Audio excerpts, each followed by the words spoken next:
Hi, I'm Aletha with WTI, and this is my brow pencil by Maybelline, New York. This one is the TattooStudio 36H or 36H. The 36H stands for 36 hours because it is a long-lasting brow pencil. I love it because it is so smooth. The tip is a nice, smooth, sharp tip that allows me to feather in my brow and darken it in.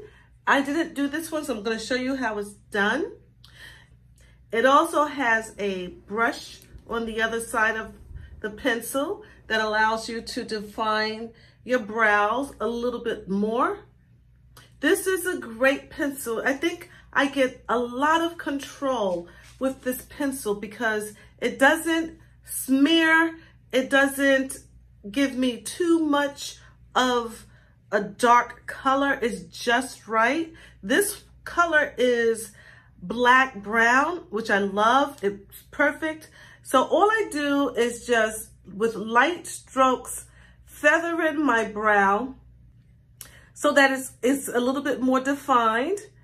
But this pencil gives me great coverage and a great look.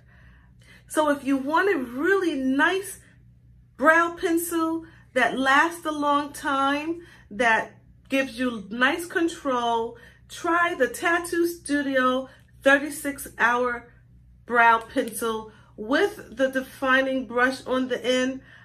I think you'll love it. I know I do.